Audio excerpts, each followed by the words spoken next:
August 10 అంటే బీసీలకు backward క్లాసెస్కి ఒక పండగ దినం. ఎందుకంటే ఇవాళ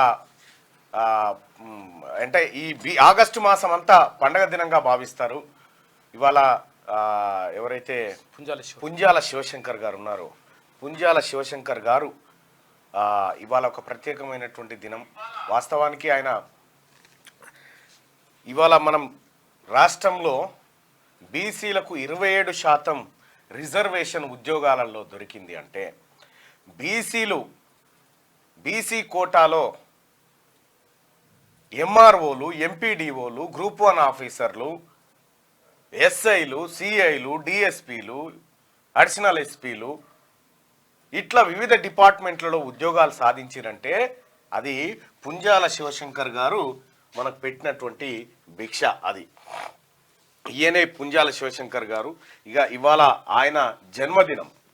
వాస్తవానికి పుంజాల శివశంకర్ గారి గురించి కొంత మీకు చెప్పాల్సినటువంటి అవసరం ఉంది. మండల్ కమిషన్ సిఫార్సులు,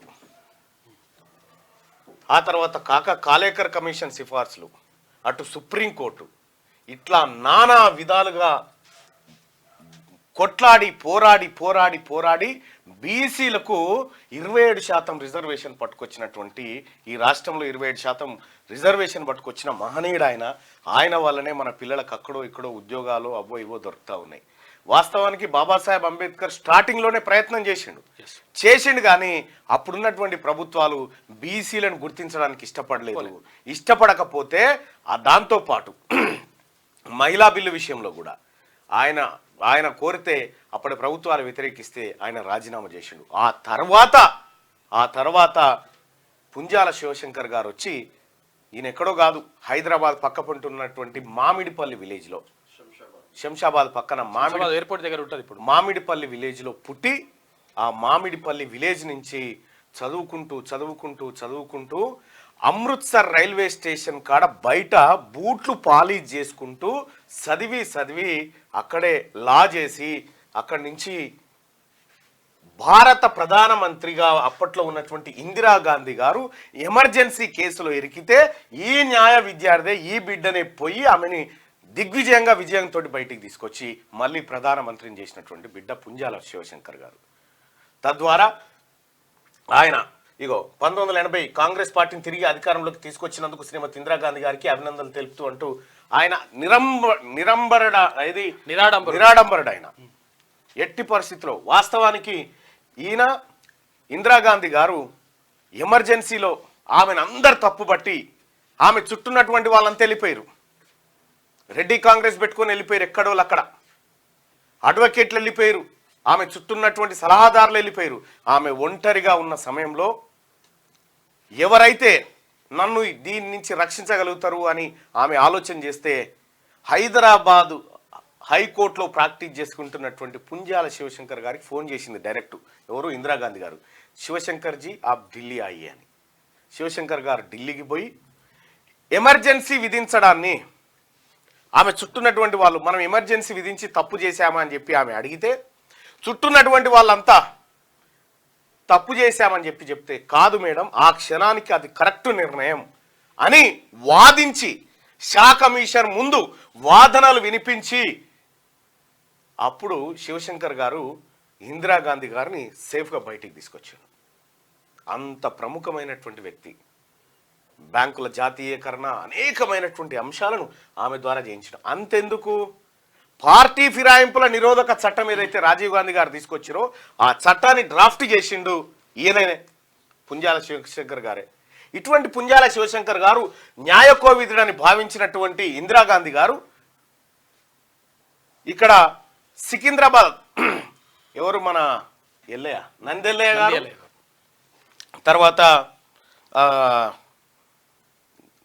వివేక్ వెంకటస్వామి గారు, వీళ్ళిద్దరు ఎంపీలుగా పోటీ చేసి అప్పట్లో గెలిస్తే, అప్పుడు ప్రతిపక్షంలో ఉంది, ఎంపీలుగా గెలిస్తే ఇందిరాగాంధీ గారు దేశంలో ప్రతిపక్షంలో ఉండే, అప్పుడు మొనార్జీ దేశాయ్ ప్రభుత్వం ఉండే, ప్రతిపక్షంలో ఉంటే ఇక్కడ చెన్నారెడ్డి గారు ఏం చేసిందంటే ఈ నందెల్లయ్య గారిని ఇటు కాకను వీళ్ళిద్దరిని మంత్రివర్గంలోకి తీసుకుంటున్నాం, వీళ్ళు ఎంపీ పదవికి రాజీనామా చేయిస్తున్నా అని చెప్పి ఇందిరాగాంధీ గారికి చెప్తే ఇప్పటికే లోక్సభలో మన సంఖ్య తక్కువ ఉంది, ఆ పని చేయకని చెప్పి రిక్వెస్ట్ చేస్తే లేదు మేడం వీళ్ళని తీసుకుంటా అని చెప్పిండు. తీసుకుంటా అన్న తర్వాత ఇందిరాగాంధీ ఏం చెప్పిందంటే వీళ్ళ ఖాళీ అయ్యేటువంటి సికింద్రాబాద్ స్థానంలో పుంజాల శివశంకర్ గారిని నిలబెట్టి గెలిపియాలి అని చెప్పి ఇందిరాగాంధీ గారు షరతు పెట్టింది. షరతు పెడితే ఇదే చెన్నారెడ్డి గారు ఇదే ఆ సామాజిక వర్గం అంతా శివశంకర్ గారిని ఓడించడం కోసం నానా ప్రయత్నాలు చేశారు. ఈడ ఢిల్లీలో ఇందిరాగాంధీకి అత్యంత దగ్గర మనిషి కాబట్టి ఓడించాలని నానా ప్రయత్నం చేస్తే బీసీ ప్రజల అండతోటి పుంజాల శివశంకర్ గారు భారీ మెజార్టీతో గెలిచినారు సికింద్రాబాద్లో. గెలిచిన తర్వాత మళ్ళీ జస్ట్ 12-13 నెలల కాలం పాటు ఆ పార్లమెంట్ ఉంది. ఆ తర్వాత రద్దయిపోయింది. అదే మొదటి దేశ ప్రభుత్వం కూలిపోయిన తర్వాత మళ్ళీ ఎలక్షన్ వస్తే మళ్ళీ అదే సికింద్రాబాద్ నుంచి గెలిచి భారీ మెజార్టీతో గెలిచి పోయి ప్రమాణ స్వీకారం ఉంటుంది కదా, ప్రధానమంత్రి ప్రమాణ స్వీకారం రాష్ట్రపతి భవన్లో మంత్రివర్గ ప్రమాణ స్వీకారం ఉంటుంది కదా. ఈ పుంజాల శివశంకర్ గారు మెట్లెక్కుతుంటే ఒక ఆయన వచ్చి కవర్ ఇచ్చింది నాకు, లోపలికి పోవడానికి పాస్ అనుకొని ఆయన పోయి లోపల అందరూ ఎంపీలు కూర్చున్న కాడ కూర్చున్న తర్వాత యాక్చువల్గా మంత్రులుగా ప్రమాణ స్వీకారం చేయాల్సిన వాళ్ళు ముందు వరుసలో కూర్చోవాలి, కానీ ఈయన వెనక కూర్చున్నాడు. వెనక కూర్చుంటే ఈయన కవర్ తెరవలే అని ఏముందని చూడలే, అట్లా పెట్టుకొని కూర్చున్నాడు. తీరా ఏమైంది ఆడ పుంజాల శివశంకర్ అని చెప్పి పిలిచిరాడా కేంద్ర క్యాబినెట్ మంత్రికి. పిలిస్తే నేను అనుకుంటున్నారు నీ ఆ కవర్ ఇప్పి చూసుకుంటే మంత్రిగా ప్రమాణ స్వీకారం చేయాలని ఉంది. అప్పుడు పోయి ప్రమాణ స్వీకారం చేసి న్యాయశాఖ మంత్రిగా కేంద్ర న్యాయశాఖ మంత్రిగా పనిచేసిండు. మొట్టమొదటి న్యాయశాఖ మంత్రి బిఆర్ అంబేద్కర్ ఉంటే ఆ తర్వాత పుంజాల శివశంకర్ గారు ఇందిరాగాంధీ గవర్నమెంట్లో ఈయన. విషయం ఏంటంటే గమనించాల్సింది, న్యాయశాఖ మంత్రిగా అయిన తర్వాత ఇలా చాలా మంది బీసీ జడ్జీలు ఉన్నారు కదా, బీసీ జడ్జీలారా మీరంతా గుండె మీద చేసుకోరి, ఈ బిడ్డ లేకపోతే మీకు ఉద్యోగం ఉందా? ఆ రోజుల్లో పుంజాల శివశంకర్ గారు న్యాయకోవిదుడు, న్యాయశాస్త్రంలో దిట్ట. అటువంటి మనిషి ఇక్కడ హైకోర్టులో ప్రాక్టీస్ చేస్తూ ఉంటే అప్పటికి ఎవరో ఒకరు నూట్లో ఒక్కరు మాత్రమే బీసీలు జడ్జీలుగా ఉండేది. కొమరయ్య అని చీఫ్ జస్టిస్ ఉండేగా, ఆయన వీళ్ళంతా కలిసి శివశంకర్ లాంటి వాళ్ళు జడ్జిగా ఉండాల్సిందే అని చెప్పి ఈయన పేరును ప్రతిపాదిస్తే ఈయన పేరు పోయిన ప్రతిసారి ఆ పేరు కట్ అయిపోయి సమ్ రెడ్డి అని వచ్చేది. తద్వారా ఈయనకి ఇక్కడ జడ్జి పోస్టునే నిరాకరించినటువంటి వాళ్ళు ఎవరైతే ఉన్నారో ఏకంగా కేంద్ర న్యాయశాఖ మంత్రి అయ్యి ఈయన తీసుకొచ్చిన సంస్కరణ ఏంటంటే ఈ జడ్జిని హైకోర్టులో ఇదే హైకోర్టులో రిటైర్ కానికి వీల్లేదు, ఇక్కడ నుంచి ట్రాన్స్ఫర్ చేయాలని పెట్టిండు. ఆ బిల్లు పాస్ చేసి హైదరాబాద్ హైకోర్టు జడ్జిని తీసుకుపోయి నాగాలాండ్లో వేసిండు. నాగాలాండ్ అని తీసుకొచ్చి ఇటు ముంబైలో వేసిండు. తద్వారా ఏమైంది, ఇక్కడ మావోనికి జడ్జిల ఎంపిక ఎట్లుంటది, కొలీజియం అంటే ఈయన మంచిగా అనిపిస్తుండు మేము సిఫారసు చేస్తున్నాం పేరు రాస్తే జడ్జి అంతే, వాళ్ళే రాసుకుంటారు హైకోర్టు జడ్జి. దానికి పరీక్షలు ఇట్లా లేకుండా ఇక మావోడు మీవోడు అని లేకుండా ఇప్పుడు బీహార్ నుంచి వచ్చిన జడ్జికి ఏమెరకడ మావోడు మీవోడని. తద్వారా ఏమైంది, బీసీలు ఎంటర్ అయిపోయారు దాంట్లోకి. అట్లా బీసీ జడ్జిలు ఇవాళ దేశవ్యాప్తంగా ఉన్నారంటే ఈ మహనీయుని పుణ్యమే, పుంజాల శివశంకర్ పుణ్యమే. ఇంకంతేకాదు ఈయన చేసినటువంటి తెలివి కళ్ళ పని చూడు. ఇందిరాగాంధీని ఇబ్బంది పెట్టి జైల్లో బంధించాలని చెప్పి అప్పటి ప్రభుత్వం భావిస్తే పుంజాల శివశంకర్ గారు షా కమిషన్ ముంగట ఏం వాదించిండు ఎరికేనా? ఆమెను అడిగిరు నువ్వు ఎందుకు ఎమర్జెన్సీ విధించినావని చెప్పి షా కమిషన్ అడిగితే ఇక్కడ ఒక క్లియర్గా ఒకటి మనం అర్థం చేసుకోవాలి. వీళ్ళు ప్రమాణ స్వీకారం చేసేటప్పుడు నా దృష్టికి వచ్చిన అంశాలను బహిర్గత పరచను అని మంత్రివర్గంలో ప్రమాణ స్వీకారం చేస్తారు. జస్ట్ ఆ పాయింట్ పట్టుకొని షా కమిషన్ ముందు నేను చేసిన ఓతును తప్పినట్టు అవుతుంది నీకు చెప్తే, కాబట్టి నీకు చెప్పను. ఇది భారత పార్లమెంటు ఉభయ సభలు చట్టం చేసి మంత్రివర్గ నిర్ణయం జరిగి రాష్ట్రపతి ఆమోదించిన తర్వాత జరిగినటువంటి ఎమర్జెన్సీ విధింపు.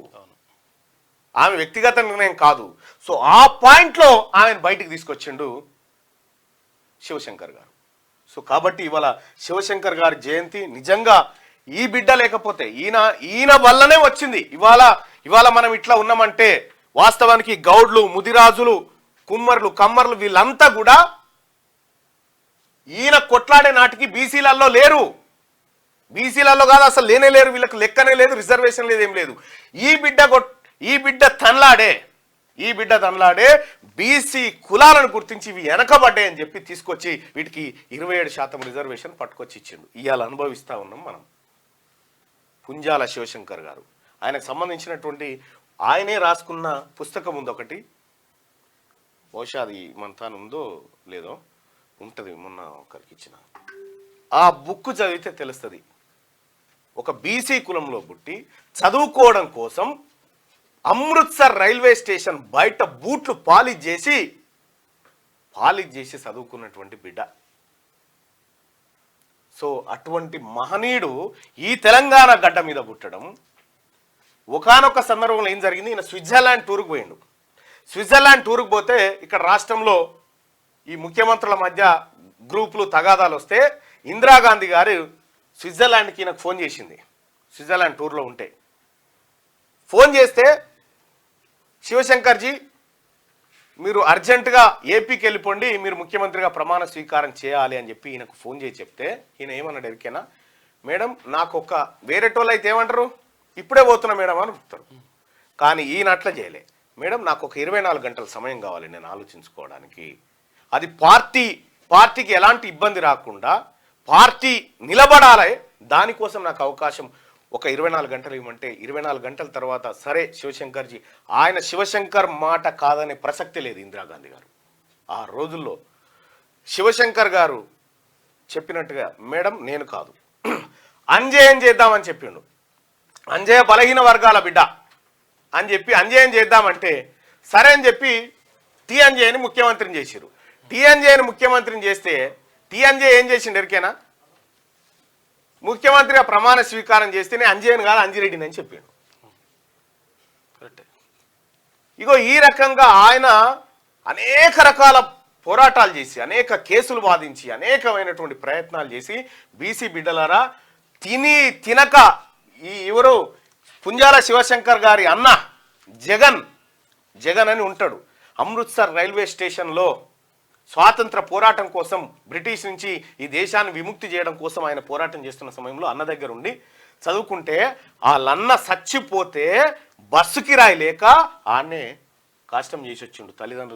తల్లిదండ్రులకి చెప్పి అంత నరకాన్ని అనుభవించి అంత దుర్భర జీవితాన్ని అనుభవించి పైకి వచ్చినటువంటి బిడ్డ పుంజాల శివశంకర్ గారు. ఇలా పుంజాల శివశంకర్ గారు ఈ పెట్టిన భిక్ష వల్లనే ఈ తెలంగాణలో, ఈ ఆంధ్రప్రదేశ్లో, ఈ వివిధ రాష్ట్రాలలో బీసీలు రిజర్వేషన్లు అనుభవిస్తూ ఉన్నారు. అసలు వాస్తవానికి జరిగిన ప్రమాదం ఏంటంటే ప్రజలారా ఒకసారి జరిగిన ప్రమాదం ఏంటంటే బీసీలు గుర్తించాల్సిన ప్రమాదం. ఇవాళ శివశంకర్ గారి జయంతి అంటే బీసీ ప్రజలారా ఇవాళ వాట్సాప్ డిపి పెట్టుకోరాయనిది. ఇలా వాట్సాప్ డిపి పెట్టుకోండి బీసీ ప్రజలారా. చరిత్ర మరచిపోయింది ఆయనని. మనమే ఒక మహనీయుని ఎప్పుడు మరుస్తారు? ఆ మహనీయుడు వల్ల ఆ వర్గాలకు ప్రమాదం పొంచి ఉందని భావించినప్పుడే ఆయనను మరుగున పడేస్తారు. So SC schedule tribes, SC schedule caste, BC backward caste కాదు, మళ్ళీ ఇక్కడ బ్యాక్వర్డ్ క్లాసెస్. మనం ఏమనుకుంటున్నాం, ముదిరాజు, మున్నూరు కాపు, గౌడ అనుకుంటున్నాం కదా. ఇది కాదు మనకు డెఫినేషన్ ఇచ్చింది. క్లాసు, షెడ్యూల్ క్లాసు అంటే వెనకబడిన తరగతులం అంతే. మనల్ని భారత రాజ్యాంగం గుర్తించింది కులాలుగా కాదు, కేవలం తరగతులుగా. కాబట్టి బీసీ సోదరులారా, మనమంతా ఒకే క్లాసు. ఇక్కడ అదనంగా ఇంకా వెనకబడ్డ బిడ్డలకు ఇంకా రిజర్వేషన్ ఫలాలు అందాలని శివశంకర్ లాంటి వాళ్ళు మహనీయులు పోరాడి తెచ్చిందే ఈ 27% రిజర్వేషన్. ఈ 27% రిజర్వేషన్ ను దేశవ్యాప్తంగా తీసుకొచ్చిండు. ఓబీసీ రిజర్వేషన్ 33% స్థానిక సంస్థల ఎన్నికల్లో ఉంటే కేసీఆర్ విరోచితంగా పోరాడి దాన్ని 18కి తెచ్చిండు. మొత్తం కథం చేసిండు కేసీఆర్, 18కి తెచ్చిండు. ఇప్పుడు కులగణన చేయకపోతే, తాత్కాలిక లెక్కల మీద పోతే వీళ్ళకి భర్తీ చేసే వరకాల మిగిలేది ఇంకొక 15% మాత్రమే మిగులుతుంది. ఈ 15% తోటి బీసీలకు లోకల్ బాడీ ఎలక్షన్ పెడితే నోట్లే మన్ను పోసినట్టు అవుతుంది.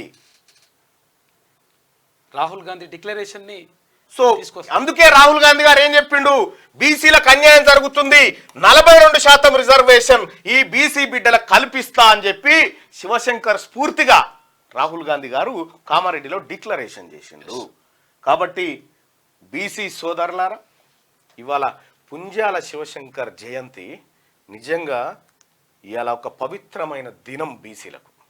ఒక పుంజాల శివశంకరే కాదు, అనేక మంది బిడ్డలు, కొండా లక్ష్మణ్ బాపూజీ లాంటి వాళ్ళు, గౌతు లచ్చన్న లాంటి వాళ్ళు, నారగోన్ లాంటి వాళ్ళు, ఇట్లా ఎంతో మంది బిడ్డలు, మారోజు వీరన్న లాంటి వాళ్ళు, ఎంతో మంది బిడ్డలు ఈ బీసీల కోసం అధికారాన్ని, అవకాశాన్ని వాడుకొని బీసీలకు ఎక్కువ శాతం రిజర్వేషన్, కొంత అవకాశం తీసుకొచ్చింది మాత్రం పుంజాల శివశంకర్ గారు. ఆయన పవిత్రాత్మకు శాంతి కలగాలని మనసారా క్యూ న్యూస్ కోరుకుంటా ఉంది. బీసీ సమాజమా, ఒక్కసారి పుంజాల శివశంకర్కు సెల్యూట్ కొట్టుర్రి. ఆ బిడ్డ వలన ఇలా అంతో ఇంతో ప్రతిఫలం. సర్పంచులారా, జడ్పీటీసీలారా, బీసీ ఎంపీటీసీలారా, బీసీ కౌన్సిలర్లు, మీ అందరు కూడా ఒక్కసారి లేచి దండం పెట్టుర్రి. ఆయన వల్లనే మీరు అయ్యారు, ఇంకొక అవకాశమే లేదు. సో ఈ రకంగా పుంజాల శివశంకర్కి సంబంధించి ఏ పత్రికలో వార్త ఉండదు, అసలు ఆయన టాపికే ఉండదు. ఇవాళ బొజ్జం నరసింహులు ఎంత గొప్ప పోరాటం చేసిరు వీళ్ళంతా, మీకు కూడా తెలుసా? అరుగుల రాజారాం అని ఉండే నిజామాబాద్ జిల్లాలో. అరుగుల రాజారాం కరడు కట్టిన బీసీవాది. 1952 నుంచి 1980 వరకు ఒక్క రెడ్డిని కూడా ఎమ్మెల్యే కానియాలి నిజామాబాద్ జిల్లా నుంచి. మొత్తం బీసీలకి చేసిండు. అంత కరడు కట్టినటువంటి వాళ్ళను మనం మర్చిపోతే, ఆ మహనీయులను మర్చిపోతే, ఇవాళ మన తాత్కాలిక ఆనందాల గురించి ఇటువంటి వ్యవస్థను మర్చిపోతే మనము మన జాతులకు మోసం చేసిన వాళ్ళం అవుతాం. అందుకోసమే సోదరులారా, ఐక్యంగా, బీసీ అంటే క్యాస్ట్ కాదు, క్లాసెస్, మనమంతా ఒకే తరగతి. భారత రాజ్యాంగం చెప్తుంది మీరు కులాలు కాదు, మీరు ఒకే తరగతి వాళ్ళు అని చెప్పి చెప్తా ఉంది. నిన్న నేను పెళ్లికి పోయిన గిడ అంశాపూర్ దగ్గర, ఏది గిడ జేకే కన్వెన్షన్ ఫంక్షన్ హాల్ ఉంది, ఔటర్ రింగ్ రోడ్ పక్క కొర్రాంల దగ్గర. ముదిరాజ్ అబ్బాయి, మున్నూరు కాపు అమ్మాయి, ఎంత ఘనంగా చేసిరు పెళ్లి నిన్న. ఏంది అంటే మనం అంతొకటే కదా అని అంటారు. అంటే విషయం ఏంటంటే బీసీ సమాజమా ఏకం కావాల్సిన సమయం ఆసన్నమైంది. లేకపోతే మనని బిచ్చగాల కంటే అధ్వానంగా చూస్తారు. ఇవాళ పుంజాల శివశంకర్, చాకలి ఐలమ్మ, దొడ్డి కొమరయ్య, సర్దార్ సర్వాయి పాపన్న, పండుగ సాయన్న, కొండా లక్ష్మణ్ బాపూజీ, కృష్ణస్వామి ముదిరాజు, వీళ్ళంతా మన మహనీయులు. వీళ్ళ ఒక్కొక్కరి పోరాటం ఒక చరిత్ర, ఒక బాహుబలి సినిమా. అదొక్కటే ముగింపు. ఆ బుక్ పేరు శివశంకర్ గారు రాసింది. ఎవరికైనా ఈ బుక్ కావాలంటే అదొక్కటే ముగింపు, అదొక్కటే ముగింపు అని ఒక పరిష్కార మార్గాన్ని చెప్పిండు ఆయన. బీసీ ప్రజలారా, అదొక్కటే ముగింపు అని చెప్పి పి శివశంకర్ గారు స్వయంగా రాసుకున్న పుస్తకం ఇది. ఆ పుస్తకం మీకు కావాలనుకుంటే ఒక్కసారి చదవండి. ఆ పుస్తకం ఏ నెంబర్? నీ నెంబర్ ఇద్దాం ఆశ, చెప్పు ఇట్రా. ఈ పుస్తకం అదొక్కటే ముగింపు అనేటువంటి పుస్తకం మీకు కావాలనుకుంటే ఆన్లైన్లో లేదన్న, నా ఇంట్లో. 9866001612. ఒక్క నిమిషం సార్. 98661600. ఒక్క నిమిషం. 001612. ఈ నెంబర్కి వాట్సాప్లో చేయండి. ఈ బుక్ అది కాస్ట్ ఎంతో ఉన్నట్టుంది. ఒక్కటి కొనుక్కొని చూడండి.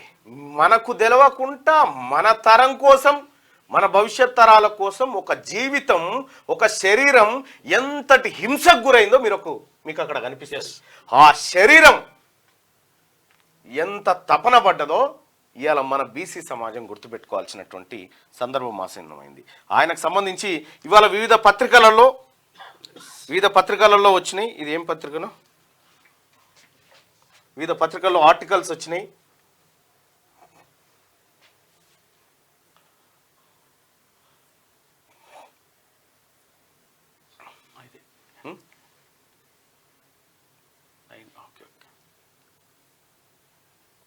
వివిధ పత్రికలలో చాలా ఆర్టికల్స్ వచ్చినాయి ఆయనకు సంబంధించి. పర్వతం వెంకటేశం రాసిండు, అలాగే వాయిస్ టుడే ఇది. వాయిస్ టుడేలో సంతోష్ రాసిండు.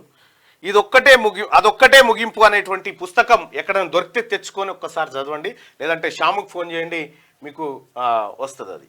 సో సోదరులారా, ఇది పుంజాల శివశంకర్ గారికి సంబంధించినటువంటి జీవితం. ఇవాళ ఆయనకు సంబంధించినటువంటి ఫోటోకు నివాళులు అర్పించండి బీసీ ప్రజలారా. ఇవాళ తీన్మార్ మల్లన్న టీం సభ్యులకు కూడా చెప్తా ఉన్నా, అన్ని జిల్లాల్లో పుంజాల శివశంకర్ గారి ఫోటోకి నివాళులు అర్పించి ఘనంగా ఆయన జయంతి వేడుకలు చేయండి. అలాగే బీసీ సమాజమా, పుంజాల శివశంకర్ గారికి నివాళులు అర్పించండి. ఆయన ఆశయాలు ముందుకు తీసుకుపోదాం. ఇక్కడ మీకు తెలుసు కదా, భారతీయ జనతా పార్టీ వీళ్ళంతా కలిసి మండల్ యాత్ర పెడితే కమండల్ యాత్ర పెట్టి మండల్ యాత్రను ఖతం చేసిరు. లేకపోతే ఇలా అసెంబ్లీలో మనం సగం ఉండేటోళ్ళం, పార్లమెంట్లో సగం ఉండేటోళ్ళం. బీజేపీ చేసినటువంటి మోసం అది. ఇది చదవండి, మీకు కూడా అర్థమవుతుంది. పుంజాల శివశంకర్ గారు ఇదొక్కటే మార్గము అని చెప్తా ఉన్నాడు. అదొక్కటే ఏందో తెలుసుకోవాలి మనం. ఆ ఒక్కటి ఎటువైపు ఏ ప్రస్థానం వైపు పోతా ఉంది. ఏమీ తెలవకుండా, ఏ పుస్తకాన్ని పరీక్షించకుండా, ఏ పుస్తకం పుటను మర్రేయకుండా గుడ్డిగా బతికితే మన కోసం చరిత్రలో ఎవరెవరు ఏం చేసిరో తెలియకపోతే మనం ఏం చేయగలుగుతాం? చరిత్ర తెలియకపోతే భవిష్యత్తును నిర్మించలేం. అందుకనే పుంజాల శివశంకర్ గారు Amar high, Amar high, Amar high.